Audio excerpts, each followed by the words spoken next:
Muy buenas noches, bienvenidos a nuevamente en este día lunes 14 de septiembre, el nuevo programa de Tele 13 Radio en el cual vamos a conversar sobre nuevos temas, pero también queremos hacer nuevas reflexiones sobre los temas de siempre. Los voy a acompañar durante 30 minutos para que hablemos con los hombres y mujeres que se hacen preguntas que van más allá, preguntas que buscan otro tipo de respuestas y que nos llevan a correr la barrera de la contingencia con sus nuevas miradas y sus nuevos diálogos. En la crisis sanitaria, una de las áreas que ha sido más impactada es sin duda la educación. Se ha sacado y han tenido obligatoriamente que salir de su zona de confort, tanto alumnos como profesores. Yo agrego también los padres de esos alumnos, quienes se han visto enfrentados a nuevos desafíos. Recordemos que los estudiantes tuvieron clases presenciales, algunos, los que más, 2 semanas, y viene la suspensión de clases en la segunda semana de marzo, y de ahí comienza entonces esta aventura de la educación online. Y según han mostrado diversos estudios, el trabajo en línea ha llevado a los docentes no solo a destinar más horas a su trabajo, sino que también a aprender a usar nuevas herramientas tecnológicas. Para hablar de esto, les presento a mi entrevistado. Nombre: Marcos Cifuentes. Cargo: Director de Educación de Fundación Caserta. el gran desafío de los docentes en pandemia. En esta nueva realidad educativa, los docentes se enfrentan al dilema de navegar su quehacer diario, desde el miedo y la resistencia o desde la apertura para aprender de los errores y atreverse a innovar con la conciencia de ser actores de una transformación educativa histórica. Marco, bienvenido nuevamente, muchas gracias por estar con nosotros. ¿Cómo estás? Muy bien, muy alegre de poder conversar contigo. Bueno, partamos por un estado de situación, si podemos hacer, de cómo están los profesores hoy día. ¿Cuál es el principal problema que están enfrentando los docentes cuando ya llevamos varios meses y, bueno, gran parte del año escolar 2020 con esta educación en línea? Desde mi punto de vista, el principal problema es un problema de adaptación. Traíamos una forma de hacer, una forma de entender la educación que ya venía fuertemente cuestionada, pero vino una reforma que podemos llamar reforma COVID-19, que vino a hacer y mover todo desde sus bases. Por tanto, cuando me refiero a adaptación, es decir, cómo nos desenvolvemos en una realidad absolutamente nueva, que en su gran mayoría se está resolviendo a nivel en línea, en soportes virtuales, en plataformas, pero existe un porcentaje amplísimo de estudiantes y familias que no están pudiendo acceder a esas plataformas. Por tanto, también tenemos el dilema, ¿cómo llevamos adelante procesos educativos con todas estas comunidades y en condiciones tan disímiles? Por tanto, el principal desafío es un desafío de adaptación. ¿Cómo voy a hacer frente a esta nueva situación tan cambiante, tan incierta y con tantos matices? Tú hablas de una reforma, ¿cierto? Una reforma radical y probablemente fundamental y muy importante, muy cambiante, muy fuerte de los últimos años. Esto era algo que venía y que la pandemia nos obligó a subirnos a este carro y nos obligó a acelerar cambios que probablemente, si no habrían sido mucho más largos, habrían tomado más tiempo.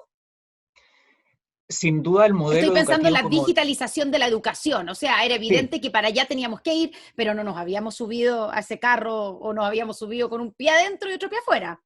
Sí, hay una línea del cuestionamiento al modelo antiguo de la educación que tenía que ver cómo incorporamos todo este mundo virtual. Sin duda que necesitábamos ir avanzando hacia allá, pero también hay elementos socioafectivos, socioemocionales, el tema del bienestar como instancia de formación educativa. Veníamos de un modelo, y quiero hacer la caricatura, de un modelo muy del contenido, con mucha sobrevaloración de lo cognitivo y mental, pero que a veces dejaba un poquito de lado este mundo emocional, el concepto de ciudadanía.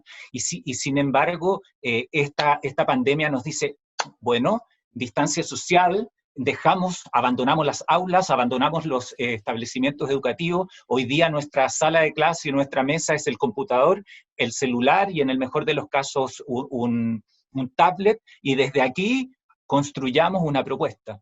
Efectivamente, una de las líneas centrales es incorporar el mundo virtual a lo educativo, pero sin descuidar lo que nosotros desde Fundación Caserta venimos empujando hace años, que tiene que ver esta concepción de la educación integral. Es decir, toda experiencia de aprendizaje se vive a nivel, a lo menos, a nivel corporal, a nivel emocional, a nivel mental, y sobre todo encontrándole sentido a lo que estoy haciendo.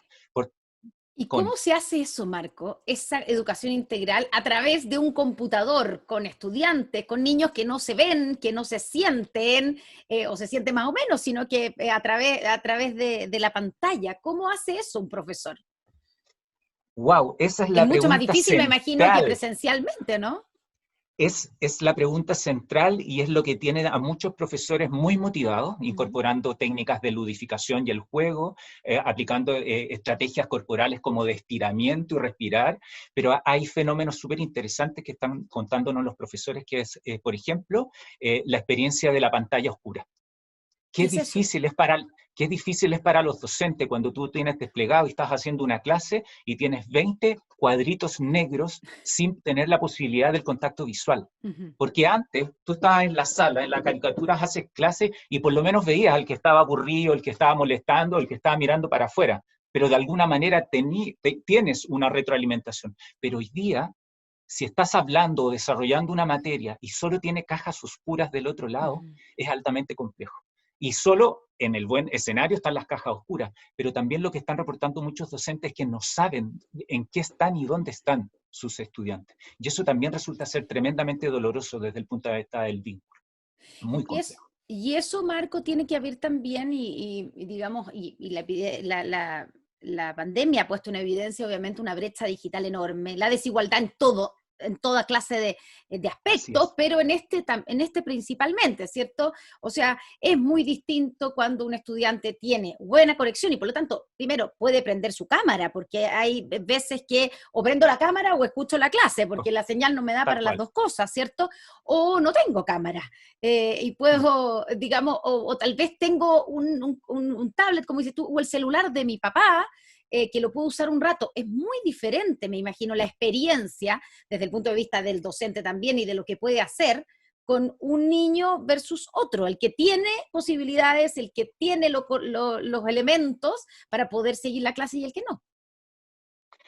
Lo que señala Constanza es lo más duro que nos ha tocado vivir. Mm.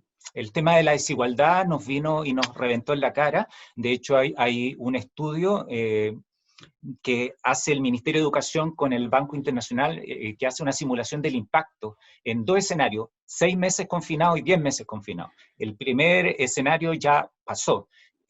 Vamos al segundo escenario de Claro. 10 meses confinados. En ese camino estamos, pero los resultados son bien complejos. Entre el 90% y superior al 90% de las escuelas privadas cuentan con cobertura y con aparatos digitales, pero en algunas regiones del país los datos caen en escuelas, sobre todo públicas, y de ciertos sectores rurales los datos están 25, 26, 27%. Es decir, la inmensa mayoría de esos estudiantes no llega a tener ni cobertura ni dispositivos digitales. Por tanto, el desafío de la educación, insisto, una de las líneas es la digitalización, pero lo otro, los profesores han apelado a la máxima creatividad, desde habilitar sus autos para hacer visitas domiciliarias, correr con los gastos para hacer llamados telefónicos del 1 a 1 en el mejor de los casos, o hay un sistema que están haciendo trabajos de guía en donde se entregan una... Te voy a poner un caso, el caso de Aysén, una profesora que está haciendo visitas guiadas, pero sin embargo tiene muchos de sus estudiantes viviendo en islas o viviendo en lanchas a 2, 3 horas. Por tanto, van una vez al mes a dejarle material escrito para resolverlo. Eso puede ser muy ajeno, pero eso también está sucediendo en comunas de Santiago de Chile. Tenemos comunas acá de Santiago que niños tienen un celular para 3 estudiantes. No se sostiene una educación con esas limitaciones materiales de dispositivos digitales. Una encuesta de Fundación Chile mostró que el 57% de los docentes tiene un desgaste extremo, con una Sí. sensación de fatiga crónica. Y anteriormente a esto, otro estudio de la Fundación Relaciones Inteligentes, también realizado, es de nuestro país, realizado en conjunto con la Universidad Politécnica de Valencia en España, mostró que el 73,3% de los profesores está preocupado por su salud mental y 81,7% le inquieta la sobrecarga laboral. Eso es lo que refleja la situación emocional de nuestros profesores en este minuto, Marco. Sí, Y agrégale el 77% de la última cuenta del Sí, Elige Educar que está hablando sí. de salud mental. O sea, estamos hablando distintas encuestas diciendo el mismo dato y nosotros en el tú a tú, al estar trabajando con docentes de todo Chile y también en programas en América Latina, efectivamente, hay muchos cuadros de estrés laboral, el síndrome de burnout, cuadros de ansiedad muy grandes porque efectivamente irrumpió y es el problema que tienen muchos profesionales, pero en el caso de educación con mucha fuerza, que tu espacio privado, yo mismo ahora estoy en mi habitación para tener una buena conexión y garantizar que lo que quiero decir se escuche, pero al lado está mi hijo tratando de dar su clase. Entonces, mi espacio privado, de alguna manera, es mi espacio laboral. Claro. Y en ese entendido genera un desgaste y una organización, y muchas veces lo que te estoy diciendo de poder encontrarme con todos mis estudiantes toma mucho más tiempo del que nosotros dábamos por sentado en la escuela. Es decir, llamar de uno en uno para saber cómo estás, entendiste la tarea, cómo te puedo explicar, o sencillamente, lo que nos cuentan muchos profesores de temas rurales o ciertos lugares, ¿estás teniendo para comer? ¿O estás teniendo para resolver cosas más básicas? En definitiva, la escuela también toma este elemento no solamente de enseñanza cognitiva, sino esta instancia de acompañamiento emocional, sociocomunitario, que es tremendamente central y que quizá es la parte bonita de este espacio. Se están provocando también encuentros a ese nivel más humano. Estamos conversando con Marco Cifuentes, director de educación de Fundación Caserta. Marco, ustedes, para apoyar precisamente y acompañar a los profesores durante este periodo, crearon Profes en Red, ¿cierto? Que es este programa educativo orientado a potenciar la formación de profesores locales desde la mirada, como tú nos explicabas, de la educación integral. ¿Cómo ha sido esa experiencia y dónde ves tú que más están necesitando los profes en red, digamos? Mira, me encanta el nombre. Nosotros desde Fundación Caserta ya venimos 17 años trabajando en educación, siempre acompañándola y teníamos una línea de la educación integral de tomar a los profesores, a los estudiantes y llevarlos a los contextos naturales, el tema socioafectivo siempre era un tema importante y imagínate ahora nosotros sin salir la posibilidad de ir a la escuela, o sea, nosotros también tuvimos que reinventar. Y en esa reinvención, porque teníamos muchas redes en distintas partes de Chile, creamos este proyecto que creo que el nombre está muy bueno, Profe en Red, porque no solo es la red de Internet, sino la red, la comunicación. Y lo más bello es que tenemos en este momento profesores de 9 regiones, de 35 comunas. Y eso ha sido lo más valioso, que los profesores de comunidades urbanas y rurales entran a un espacio de conversación, a veces también de malestar y decir estoy pésimo y tener la libertad de declarar estoy desgastado, estoy mal, no sé qué hacer, como reivindicar la posibilidad de decir no sé qué hacer, reivindicar la ignorancia, decir no sé. Veníamos de un modelo educativo que castigaba fuertemente el error, a donde siempre hay que estar en perfectas condiciones y con la respuesta correcta. Y hoy día nos abrimos el espacio a estar vulnerables y decir, ¿sabes qué? No podemos, ¿cómo lo podemos hacer mejor? Y lo relevante es que estamos poniendo en esa red de profesores, conversando con docentes y profesores de escuelas privadas con escuelas públicas y escuelas rurales. Todos armando pequeñas comunidades educativas y reflexionando en cómo hacerlo. Y los problemas que expresan, el momento del desahogo, digamos, que Sí. puede ser emocional, desde el agotamiento mental, desde no sé cómo resolver este tema, o algo más, no sé cómo hacer funcionar, no tengo idea, el leer la clase y exponer mi clase a través del computador, son diferentes cuando son profesores del mundo privado, del colegio público, del colegio privado, del mundo rural o del mundo urbano. El desafío es el mismo, las preparaciones son a veces distintas y no necesariamente uno está por sobre otro, pero efectivamente tenemos brechas interesantes desde docentes que están cerrando su ciclo por escuelas, ejemplo de escuelas públicas de 64 y 65 años que ya estaban tramitando su jubilación y que su acercamiento al mundo y al espacio digital era tremendo, es decir, desde aprender a hacerles una corriente Gmail para poder entrar a la plataforma G Suite y lograr introducirla al espacio del Classroom, al operar el calendar, el saber trabajar en Drive, o sea, es decir, estamos desde un proceso básico de alfabetización digital hasta el extremo de profesores que ya venían trabajando con múltiples plataformas en una estructura multimedial, que ellos han encontrado por ejemplo, en este curso, no necesariamente el profundizar en plataformas digitales, sino muchas más veces en las estrategias para poder utilizar estructuras o estrategias socioafectivas. Por ejemplo, el uso de las redes sociales. Por ejemplo, los juegos en línea. Por ejemplo, el intercambiar plataformas digitales que funcionan como repositorios, donde decirle al colega, ahí hay muchas clases para educación preescolar. Imagínate el caso, es muy difícil tu pregunta, pero es muy maravillosa la hacerla. Imagínate una docente de educación de párvulos, donde ella estima que ojalá quiere atrasar la experiencia de la virtualidad. O me dicen, ¿cómo yo contengo cuando el papá, si no está el papá presente y le conecta, no puedo hacer mi clase? ¿Y qué pasa si ese papá le conecta, me deja al niño, se va, y ese niño se pone a llorar? Se desregula. ¿Cómo acompaño? O en el caso hipotético de ese mismo niño preescolar que va a clase, distanciamiento social, llora, ¿cómo lo contengo sin poder abrazar al preescolar?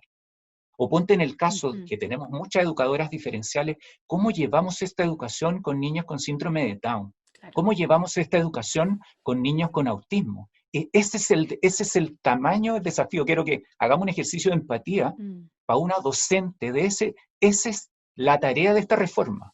Claro. ¿Cómo invento estrategias educativas para este tipo de estudiantes, por ejemplo? Estamos conversando con Marcos Cifuentes, director de educación de Fundación Caserta, pero eso también, como ya parece un cliché, pero lo hemos repetido varias veces aquí nuevamente, las crisis, ¿cierto?, pueden convertirse en una oportunidad, y tú mismo decías al comienzo que parte del desafío, ¿cierto?, los profesores pueden tomar esto como un drama y digamos, tratar de adaptarse desde el miedo, desde la resistencia, a aprovecharlo como una oportunidad para digitalizarse, para utilizar nuevas herramientas. ¿Cómo ves tú y cómo los están apoyando en ese sentido a los docentes? Esa es la parte bella del vaso, es la parte llena del vaso, sí, porque ha sido el reconquistar la capacidad de asombro, el aceptar. Hay una resistencia bien interesante de los profes que ellos llaman enemigos del aprendizaje, que es el perfeccionismo. Y es llamativo porque es de alguna manera negar el error, y ellos se habían desacostumbrado a equivocarse. Y el meterse al mundo virtual significa equivocarse, significa explorar. Trabajamos una metáfora. Imagínate que somos 10 personas que llegamos a una isla que no conocemos. Cada uno de los 10 empezamos a explorar distintas partes de la isla, y cuando volvemos, contamos qué vi de esa parte de la isla. Entonces, si los 10 contamos qué partes vimos, tenemos una visión mucho más amplia de entender esta isla. Así funciona Profe en Red. Cada uno de nosotros sale a explorar plataformas, aplicaciones, y lo que encuentra lo comparte en la red. Y si algún otro profesor dice, oye, encontré una laguna ahí con una palmera, bueno, toma ahí, anda, explórala. Porque si nosotros dijéramos, si solo capacitáramos en el uso, para eso están los tutoriales. Hay un montón de tutoriales y bájate el tutorial, no hay problema. El tema es cómo yo exploro distintas plataformas y las comparto en esta red. Y eso es bien interesante porque nosotros damos el curso, pero son los mismos profesores los que vamos construyendo en base, por ejemplo, Padlet, que es una plataforma de conocimiento colectivo. Entonces, mira, encontré tal actividad para hacer un inicio de clase. Y ahí llega 1, 2, 3, 4, 50 a disposición. Entonces esos profesores echan mano a esta construcción colectiva. Y así sucesivamente. Creo que te perdí, Constanza, ¿estamos ahí? No, ahí está. Te estoy viendo y escuchando perfectamente. Te habías quedado un poco pegado, contémosle a nuestros ciertos auditores, que estamos también transmitiendo, obviamente, a través de Instagram TV de Tele 13 Radio. Marco, y en ese sentido, el curso que ustedes dan es un acompañamiento permanente, es por algún tiempo, ¿cómo es la dinámica? Estamos 8 sesiones, son 8 semanas completitas trabajando en una plataforma, que es una plataforma típica Classroom, que es la que más se usa, pero desde ahí navegamos distintas plataformas, conformamos pequeñas comunidades de aprendizaje, grupos de 6 a 8 docentes, en donde nos reunimos todas las semanas una hora a conversar y a planificar la exploración de la semana, y en esas semanas vamos desarrollando distintas temáticas, desde plataformas G Suite, uso de redes sociales, hay un módulo que llamamos el yo influencer, es decir, los docentes se embisten y son influencers, y si no les gusta, trata de identificar cómo opera esta lógica, Y les decimos cómo un influencer puede llegar a tener 100.000 seguidores. Si el tema es cuál es el contenido, pero mira, hay algo ahí que debemos aprender. Hay otras semanas en que trabajamos y exploramos todo lo que son las plataformas de juego en línea, y así. Cada semana se va abordando una temática y en esa semana nosotros vamos explorando y nos encontramos en reuniones para poder ir intercambiando cómo nos fue en esa exploración. Y evidentemente tenemos materiales audiovisuales, tutoriales y tareas, o más bien llamamos desafíos de aprendizaje. Es muy diferente la aproximación de los docentes más jóvenes que los que ya llevan, digamos, ya hecha gran parte de su carrera a esta revolución. Sí, o sea, evidentemente hay una condición de base, pero también hay un secreto que es lo Porque que colocabas ninguno, tú al centro. solo para puntualizar, probablemente no hay ningún profesor que sea nativo digital todavía. Hay algunos, ¿ah? ¿Sí? Hay algunos que están bien jovencitos, recién Ya. salidos, que Ah, sí, ya. o sea, están con su teléfono, están con su reloj inteligente, ya tienen todo, funcionan con 2 o 3. Sí, tenemos también, y eso es bien, bien interesante porque ellos empiezan a ser tutores, por ejemplo, de educadores, como te contaba, que efectivamente ellos aprendieron con silabarios Sí, pues, y nos la cuentan. diferencia y el El- tremendo ellos, desafío. ellos aprendieron con silabarios, otros aprendieron fotocopiando, otros aprendieron con estas, no sé si tú recuerdas, pero estas transparencias donde Sí, tenías que hacer y proyectaba. Entonces, sí. imagínate, tienes como distintas eras, todas conviviendo Mm. en un desafío único. Hay un relato bien interesante que es una profesora recién titulada y que contaba muy emocionada que el asunto más relevante y el desafío más grande no era hacerle clase a sus hijos, sino más bien acompañar a su madre, que era ella Claro. docente, y que le tuvo que enseñar desde aprender el computador. Porque hay algo en la conciencia antigua, y esto lo pueden recordar quizá nuestros padres, no sé, que antes había una aproximación a los aparatos tecnológicos con mucho miedo. Hay muchos Sí. profesores que nos cuentan de que les da miedo aprender porque pueden dejar la embarrada. Voy a Sí. citarlos. Puedo quemar el computador. Y era como antes que existe un miedo a dañar, que no tienen, ese miedo no lo tienen nuestros estudiantes y no lo tienen las personas más jóvenes. Exploran en 2 segundos. Mira, hay un ejemplo muy grande que nosotros con otros programas con jóvenes, le preguntaba a un joven, ¿cuáles de ustedes leen las instrucciones para operar un aparato tecnológico? Ujú. Nadie lee las Nadie. instrucciones. Se aprende por exploración. Voy viendo ensayo de error, ensayo de error, ensayo de error, ensayo de error. Bueno, esa lógica que traen los jóvenes es la que los profesores adultos tienen que aplicar. Es bien interesante cómo validamos los saberes y los acercamientos de los jóvenes a la tecnología. Marco, ¿y qué es lo que más abruma a los profesores en este minuto? Porque sabemos que están abrumados en términos psicológicos. ¿Es la Así es. carga? Porque se está trabajando más horas. Da la impresión que, y a todos nos ha pasado, los que hemos hecho teletrabajo, que uno termina, tal vez porque no tienes la rutina de siempre, trabajando más tiempo o haciendo más cosas. ¿Esa es la carga laboral? ¿Es la cantidad de horas en la que están trabajando? ¿O es todo esto que estamos hablando, el desafío de poder cambiar completamente la forma en que estoy educando de un día para otro, lo que les produce agobio? Sin duda un factor grande es la carga laboral. Muchos de nuestros docentes, de todo transversalmente, reportan lo que tú señalas, es que están con la sensación y con la convicción de que están trabajando muchísimo más horas de las que venían trabajando. Uh-huh. Porque no es solo el diseñar, no solo el grabarse, Sí. sino también el llamar para poder saber en qué condiciones están sus estudiantes. Uh-huh. Ese es uno de los factores de estrés, sin duda. Hay otro factor de estrés, tiene que ver con la incertidumbre laboral. Hay muchos docentes que no saben, porque mira, hay otro dato bien relevante y que nos pasó en otro programa que fue previo a este Profenred que nosotros hicimos con docentes de toda América Latina. Por ejemplo, el caso de Uruguay, en donde las condiciones sanitarias muchísimo mejor comparativamente al resto de países de América Latina, por tanto dieron la orden de volver a clases presenciales. Bueno, resultó ser que de cursos de 30 estudiantes, con suerte llegaban 3 o 5. Claro. Entonces, y eso viene ratificado por otras encuestas que señalan que los que tienen más miedo para la vuelta a clase son los padres. Claro. O sea, sobre el 80% declara que solo van a enviar a sus estudiantes cuando existe una vacuna. Imagínate. Entonces, eso nos permite prever que esto, hasta que no haya una vacuna, la normalización, y te lo coloco así entre comillas, la normalización no va a ser tal en la medida que no se den ciertas condiciones sanitarias. Por tanto, en Uruguay, el caso de Uruguay, tenían un sistema mixto.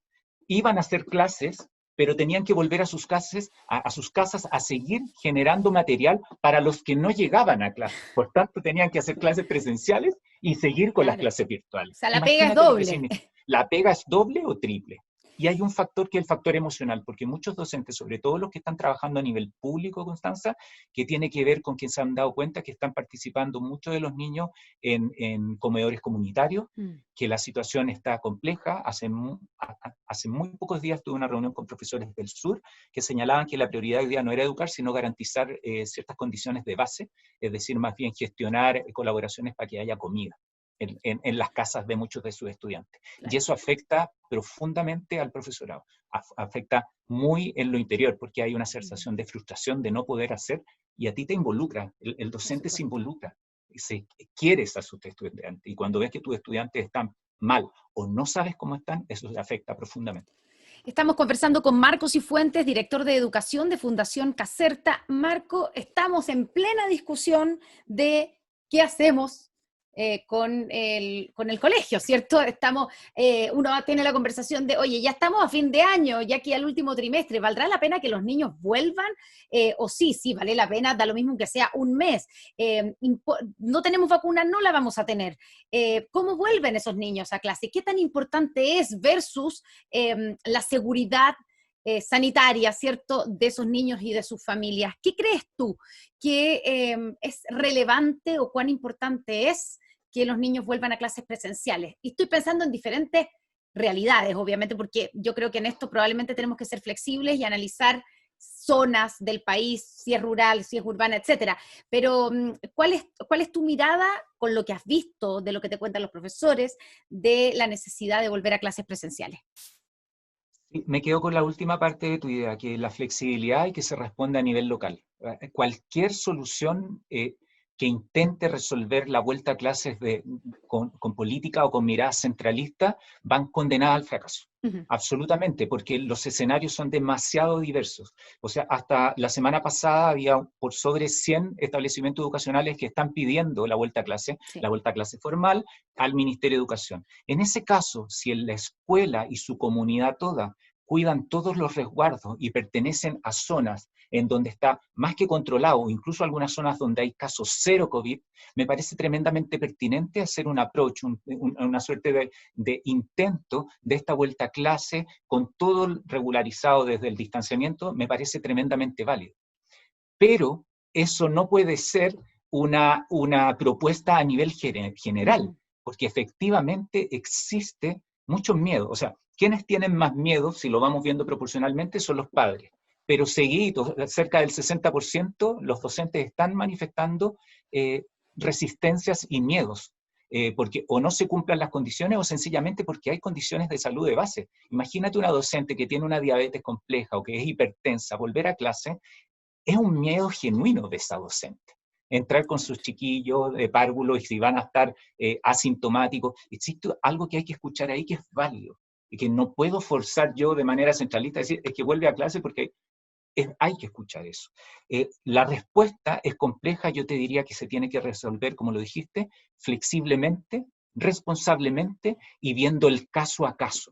¿Es necesario volver presencialmente desde mi perspectiva? Y aquí lo hablo a título personal. Sí, pero ojalá no volver a las clases que eran antes. Quizás la primera fase sea en este espacio los niños, y aquí es la buena noticia, los estudiantes por sobre el 60% quieren volver. Sí. Los niños quieren volver a clase porque se dieron cuenta, y los jóvenes quieren volver, y se dieron cuenta que hay una necesidad socioafectiva.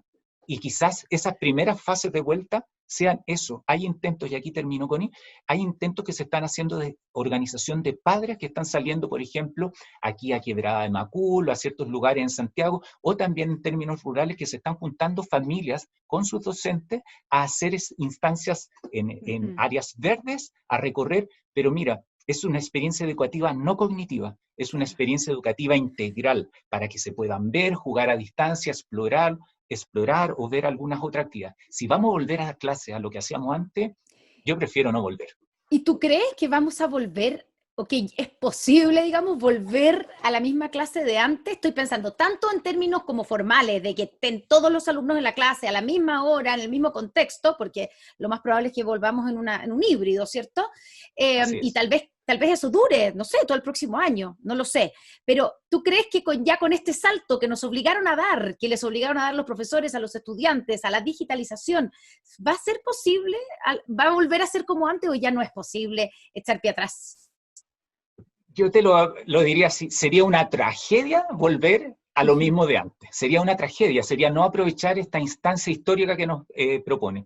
Muchos docentes y muchos estudiantes están funcionando en la lógica, por ejemplo, de la aula invertida, que es el concepto de donde el niño es el protagonista de su aprendizaje. En base a identificar temas de interés, es él el que hace un proceso de llevar adelante algún proyecto de investigación. Por tanto, los docentes dejamos de ser estas personas que nos parábamos en el púlpito y que sabíamos y el otro no sabe. Esa lógica, si se logra consolidar, sería maravilloso, donde funcionamos por proyectos individuales y entonces el rol del docente es acompañar. En esta era de la información, donde sobre información, no se trata de entregar como emisor y receptor, se trata de acompañar y sembrar una semillita de investigación. Entonces, si eso que se está logrando, hay un porcentaje todavía bajo de estudiantes que declaran que aprendieron a estudiar por sí mismos y a motivarse por sí mismos. Está cercano al 30-40%. O sea, tenemos todavía un 60% de estudiantes que hay que empoderarlo para que se hagan cargo de sus aprendizajes. Si eso se puede trasladar al modelo que viene, sería genial porque podríamos optimizar, seguir trabajando en formato en línea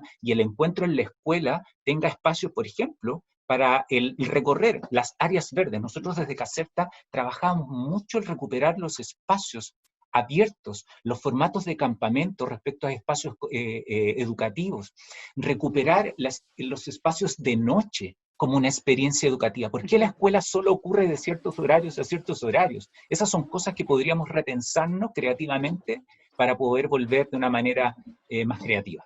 Perfecto, vamos al recomendado, Marco. Para quienes quieran conocer un poco más acerca de Profes en Red o profundizar en los temas que hemos hablado durante esta media hora, ¿qué recomendación nos puedes dejar? Nuestra página, caserta.cl, a fines de octubre seguramente vamos a abrir nuevamente otra convocatoria. Estamos con una convocatoria en curso, tuvimos un éxito de inscritos, de hecho tuvimos que dejar en lista de espera. Entonces, de alguna manera, hacia octubre, aquellos docentes que estén con este deseo de querer aprender, de encontrar, de establecer grupos humanos, visite la página, también el Instagram, el Facebook, todas esas redes sociales, va a aparecer la información, inscríbanse, no tiene costo. La única tema es comprometerse cuando si hacemos un chequeo de selección, es decir, ¿estás o no interesado? No le quites un cupo a un docente que no esté interesado, y si tienes alguna dificultad, avísanos y adaptamos, sé flexible. Así que ese sería mi recomendado, página, Instagram, Facebook, y se inscriban a fines de octubre, que se abre el siguiente ciclo de inscripciones. Tal cual. Muchas gracias, Marcos Cifuentes, por estar con nosotros esta noche. Muchas gracias a todos ustedes que nos siguieron a través de Instagram TV, a través de la 103.3 FM. Nos encontramos mañana en otro capítulo de Nuevamente. Buenas noches.